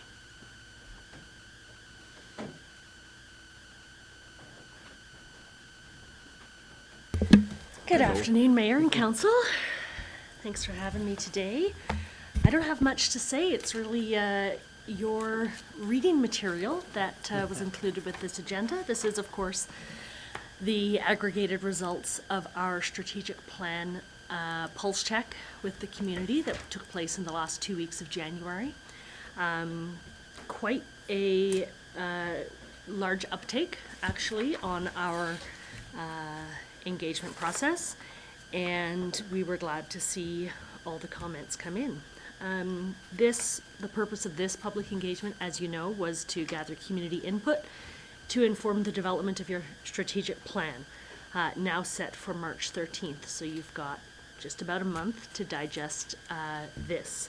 The purpose was really to make sure that that strategic plan that you put together reflects the people you serve and the community priorities, values, short-term aspirations, long-term hopes and dreams, and of course council's governance role and the fiscal realities of the town purse. The engagement focused on community values and priorities, short-term vision, desired outcomes, perceived strengths and challenges, and areas for future focus. It wasn't about specific project approvals, individual service complaints, budget allocation or tax rates, and personnel matters. And actually, I was really pleased to see that the vast majority of comments really stuck to the overarching themes that we were looking for input on. So that's great. The town has an obligation to inform and invite community members to participate, but it's really up to them to do the work and participate and click the link and scan the QR code and fill out that paper copy. And we had 383 people that did exactly that, which is quite quite high, especially for a short-term survey like that, so we're pleased with the engagement. This report will be also published on our website, on their engagement page. So anyone following that will know that they can see that their voice was heard and recorded. We have anonymized, yes, and aggregated the responses here for your review. I don't think I need to really go through everything, but I have to say this is probably the most decisive results that we've seen from the community. Sometimes there's no real front runner, and there was three obvious front runners in that first question. What do you value most about living here as a small town feel? Recreation and community life, so that tells you that the municipal recreation department is doing good work, and that they're close to family and friends. What I found contradictory is at the very next question, what do you want to focus on first? Everybody wants growth. They like the small town feel, but they want growth too. But of course there's nuance in that, and that's why you as elected officials get to digest this and create a strategic plan reflecting the community that you serve. Are there any questions about the content of the survey results? Councillor Bonifaz. Thank you, Mayor.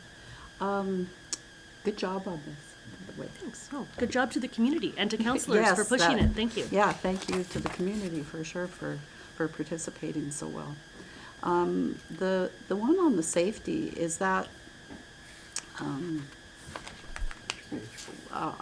the first part of the graph, there's safety. Can you expand on that at all? Like what, like safety in their homes or like the communities? I cannot. These Okay, are the that options was that were it. presented Yeah. to the community to select from, Yeah. based on council's approval of that plan back in at the GPC in Okay, January. Okay. Yeah. Okay, thank you. You're welcome. I do know that there are some threads throughout the other questions where people had the opportunity to, that they would like to see more CPO and police presence. Some people noted that they felt that crime was going down, and others that they were doing a good job. So you can parse out those responses from other questions, but no, there was no more context offered for that multiple choice question. Councillor Stalker. Thank you, Mayor Boniface. I would like to thank you as well. I think initially when we were discussing this at the last meeting, you were talking, I was talking 1,000 respondents and you were talking kind of 250. So I think, the town and the folks in our community have really stepped up at 383. Additionally, I really appreciate that you had embraced the idea of all the work we caused you by those last pages of comments, but I think there was a lot in those comments that when we get to our strategic plan, that we will be able to have good insight of where our community sees us going. I mean, the questions themselves with the graph put it out there for the community, and I hope the folks that are watching will take it to heart to delve into this and really get there, because we want to get it right. We don't want to have to miss it. And I think you've done a fabulous job getting us some information that'll keep us on course. Thank you. Councillor Boniface, did you have another comment? Oh, sorry, no. Councillor Schiffels. Thank you, Mayor Boniface. So in our present strategic plan, we have the 4 pillars that we abide, or 5 pillars we abide by. I'm just wondering if we can, there's a whole swack of pages of comments that came in. I'm just wondering if we can condense those underneath those pillars to see where they all fall and what some of the comments are. I know it's another step in the process, but there's so many comments in here, and I mean, there's a lot of threads that are consistent. There's a lot about development and what people want. So I would, some in town, some out of town, some that we have no control over. And so I just somehow would like to get them put into bubbles and saying, okay, there was this many comments about this specific thing, to try to get the cream to rise to the top of all the comments. So when we get into the process of determining what our priorities are, that we somewhat have a summary versus a whole list as we go through each one and they jump all over, so. I think that's a great idea. The 5 pillars are economic, social, governance, environmental, and cultural. Thank you. Councillor Kaling. And I actually started trying to do that last night, Dale. I was like, 1, 2. So I do appreciate that, and I maybe filter out it kind of filters out some of the noise in this survey by doing that, right? Thank you. And thank you for your hard work. Councillor Salker. I did, for the folks that are watching, I'm sure the counselors caught it, the last question, finish this sentence. One thing council should not ignore, and the best answer, I think, of all the pages was someone had put in me. And and I think that hits it right over the fence, and I'm really happy the engagement that we had in this. So. Great. There's also one here, enough local jobs, especially for women over 40, but that was not me. I did I not. saw that. I did not say that. The unfortunate thing is, there's some good answers here, but they're kind of out of our wheelhouse as a municipal government. And that is always a reality of the responses we get from surveys. Sometimes people have some really strong opinions that are not decided here around council table. We do try to remind people we're talking municipal services, and we have some great info about what is municipal, provincial versus federal. But there's always going to be some that sneak through, you're right. And to Councillor Kalин's point, those can be filtered out in the, further grouping the responses in that way. Well, thank you very much for doing this survey. You thank the 383 people out there. Yeah, that's pretty exciting. Councillor Boniface. Thank you, Mayor. One thing that I noticed going through this is related back to volunteer organizations. A lot of these needs could be solved by some of that, just people participating more in the community on their own recognizance and developing their own ideas and growing as a community through those volunteer organizations. So get out and volunteer.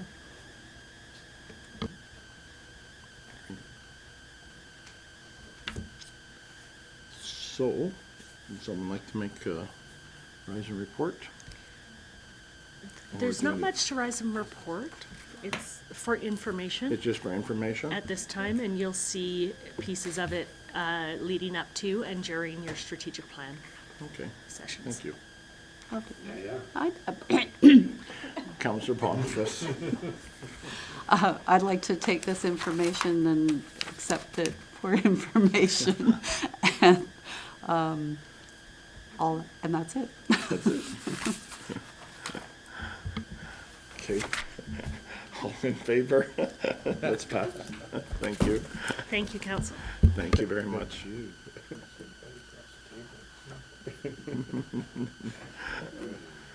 Correspondence for action. Our first one is call for resolutions. Mr. Kraus. Yeah, thank you, Mayor. So every year Alberta Munis reaches out to municipalities to see if they want to put forward a resolution at the fall conference or convention for items that councils feel it's important that Alberta Munis lobbies the provincial government on. So the deadline here is not till May 31st, so this is kind of just an introductory if council wants to consider any resolution to bring forward. We had discussed one at an FCSS. Do you remember what it was concerning? It was. I have notes. It was concerning about the mental health workers in the schools, something along that lines. we have an FCSS meeting again tomorrow, we could make sure, yes, we have till May the 31st to bring it forward, so.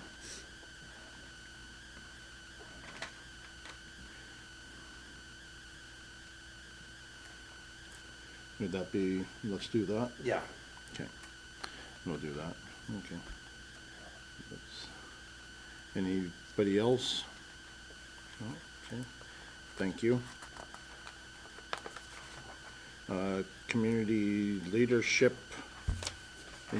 invitation letter.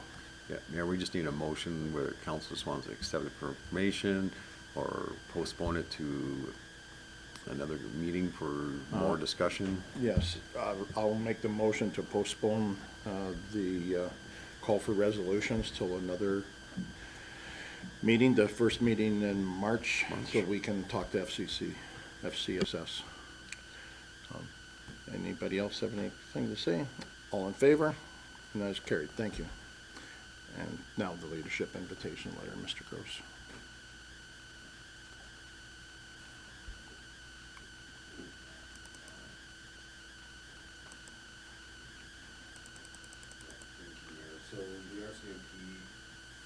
The RCMP has changed the way they are addressing their community priorities. So typically in the past, the RCMP came to the policing committee to look for priorities for policing in the community. And they worked with the committee to establish those. They have changed their mandate and are requesting that there's a public engagement aspect to it. And this is the letter that we received, and they're asking it to be done by the end of February, so not much notice on that. But in discussion with Ms. Button, or with our past public engagement, so we did public engagement through the survey we just discussed, which we can probably get a good idea of the priorities for our community for policing and safety. Plus, we also just finished off the police study, 6 months ago, where there was engagement on that and the policing priorities. So in talking to Ms. Button, I think we have sufficient data to put together for council for what the community is seeing for priorities in policing. So that's one option, or council can initiate a public engagement on this specific topic. But our timelines are pretty tight, and as Ms. Button has told me, our residents just came through on a survey in big time, so they might be a little surveyed out right now. So it might not be the opportune time to do that. And Ms. Button, do you want to add anything to that? I would only add that in the staff sergeant's letter, she also does offer to do like an open house. We have seen them in the past with other staff sergeants, some be really well received, and other times, depending on the timing, not a lot of people show up. So there's a lot of value in those as well, and council can consider it, but there is that compressed timeline weighing on you. Councillor Shipholz. Thank you, Mayor Boniface. Understanding the timeline, I would suggest that if we have the information already that we've gathered through 2 different avenues, that we put something together and we have, I believe it probably yourself, bring something to the next council meeting that we can approve, and then go forward from there, because that'll be the 17th of February. On top of it all, we've got a short month in the middle of it all. So I guess my recommendation or my thought process would be that we allow administration to put something together and bring it back to us for the next council meeting to approve to forward to the staff sergeant. I think that would be a good idea. Mr. Gross? Not meeting then, but March 3rd, is that acceptable to council? I don't think those few days would matter. It just provides Ms. Button more time to compile. Okay. That'd be fine with me. So that'd be a rise and report then? Or a motion, or just leave it with you? That would be a rise and report that administration bring back a report on policing priorities from past consultations. Okay, I will ditto what you just said and make that as a resolution To March 3rd. for March 3rd. Discussion, Counselor Stalker. Thank you, Mayor Boniface. When I read this letter, I was under the impression that the RCMP were driving the engagement meeting when I looked at, I guess it's page 166 in the agenda, but am I missing that? The letter from the staff sergeant was, an engagement meeting is held between the community representative and the detachment commander. Had they requested us to set up the meeting, or they are setting up the meeting? When I read it, I thought they were setting up the meeting. It's not the way.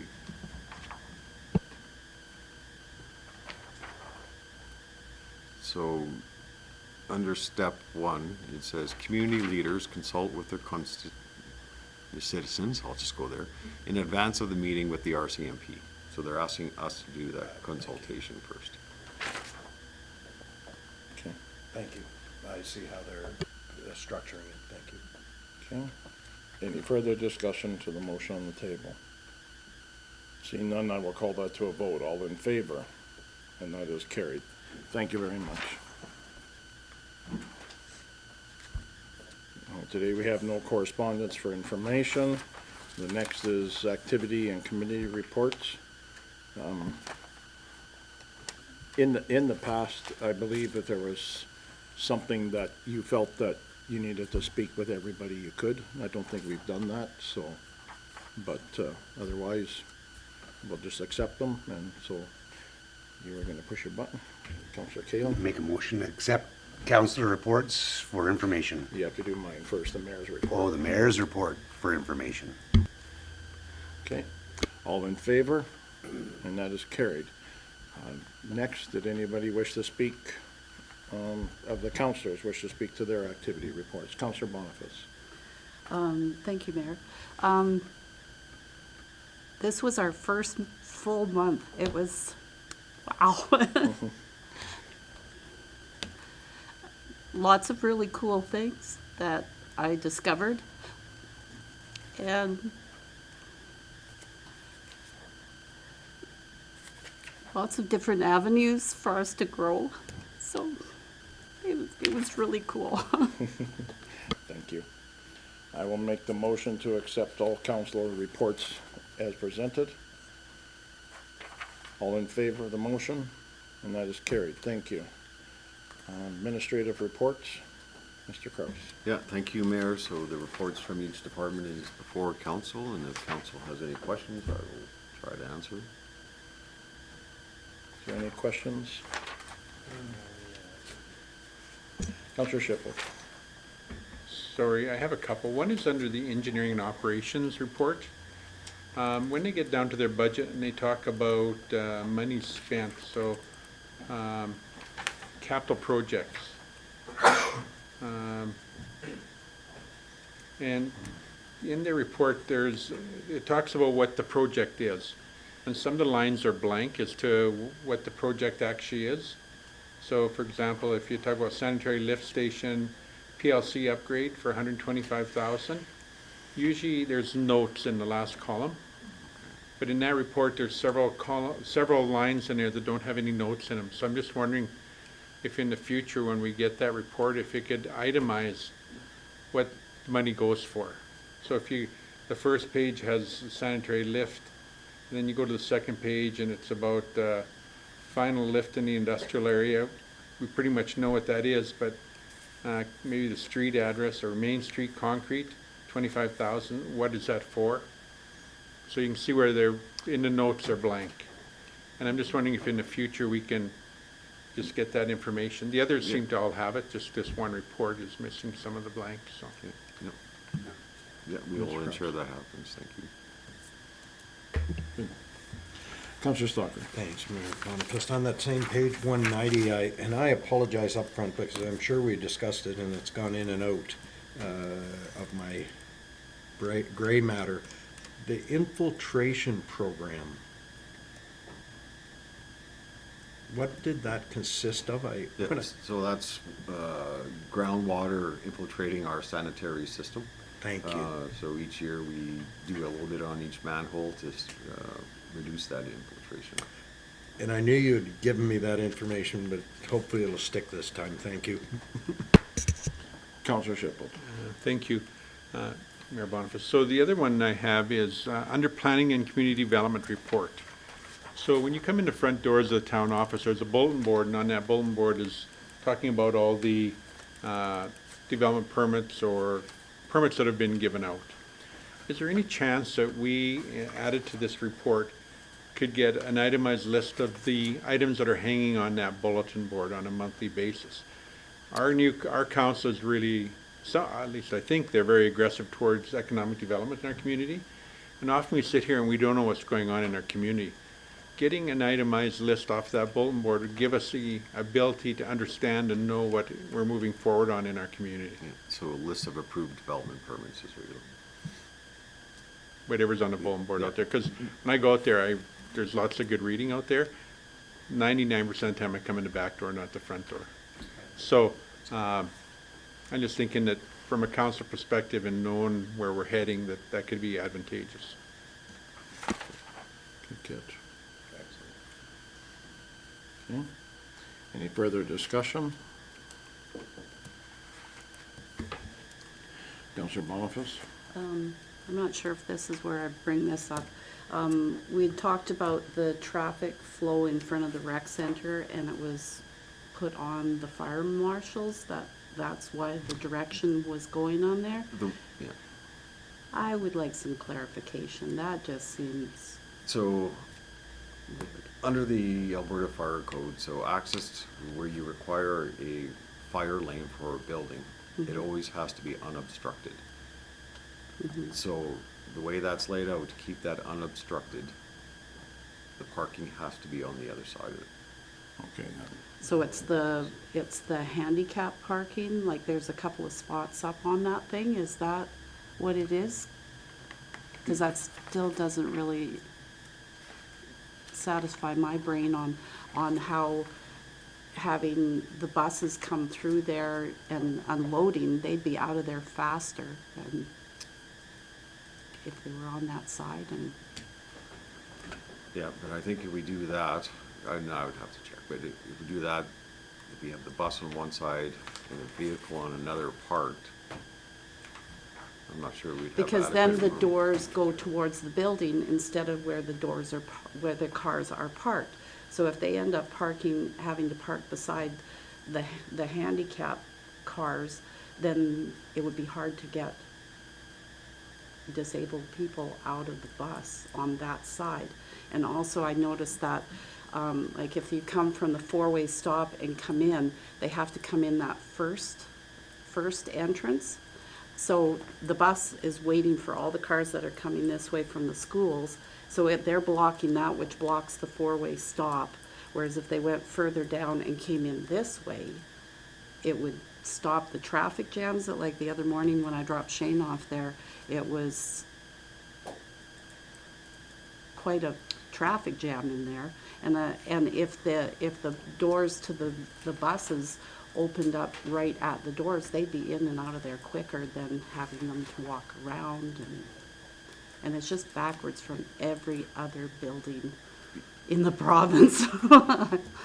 Okay. But Let me look into it more, and I think I understand what you're saying. So we change the one-way to the other direction. but we'd still have to keep the parking on where it is now. Oh, yeah. And then they just have to come in and I park. don't know if we have the width for both. Well, what's the difference if they're parking this way or they're parking this way? Oh, no, I'm talking about the width. Like if there's a bus there, then a parked vehicle, have we blocked the roadway for anyone going through? I just need Like to there, get- it is blocked, no matter which direction we're going. It's the same blockage. There's not room for another vehicle to cut. Like if there's a bus letting off people and somebody parked there, there's no way a fire truck is getting in there no matter what. There's not the room there. Okay, I'm not sure I'm following that. Yeah, But okay, we can, yeah. I'll revisit it. Because I'm but- not getting it. But under the fire code, it's gotta be. Oh, for sure, under- that, yeah. but I just, So, I'll have I'll relook at it Yeah, for you. this is 10 years of driving a school bus, so, and the handicap bus, and so that's all I'm talking from. Thank you. Counselor Shipple. Thank you. My last one has to do with Parks and Recreation. In the Parks and Rec, under the arena, it says, had a staff meeting. Do we have a staff meeting format that we use? And I guess where I go is, staff can be a good resource to saving you money or coming up with money-saving ideas. And often, if the staff have the ability to be frank and honest and open in these staff meetings, saying, hey, do you see anything where we can save or make money? Or for safety reasons or whatever. I guess what I'm wondering, is there a typical format for a staff meeting, regardless of what department it's in, where the staff are allowed to come up with the ability to save, or is it, hey, the staff meeting is ran by the director and here's what's going to happen? Like I just wonder if we have a legislated or a typical format that you use for staff meetings that allows that to happen. There's no formal agenda for staff meetings, but all staff meetings have that ability. Each department sends me their staff meeting minutes each week, actually, and I can read them. And yes, there's always ideas and what everyone's up to and flowing ideas. And so that's there. It's very open. Plus also, we start our budget at the lowest, I'm not gonna say lowest, because that's not, but right at the ground level, where staff provide input into the budget of how they think efficiencies can be happening. Thank you so much. I'm so excited to hear that answer, that everybody's pulling the same direction at all times, so, and allowed to communicate. That's perfect. Thank you. Any other questions or concerns with Operation Department reports? Can I get a motion to accept, please? Councillor Sinclair. Thank you, Mayor. I will make a motion to accept the departmental reports as information. Great. Any further discussion? Seeing none, all in favor? That is carried. Thank you very much. Action list. Mr. Kraus.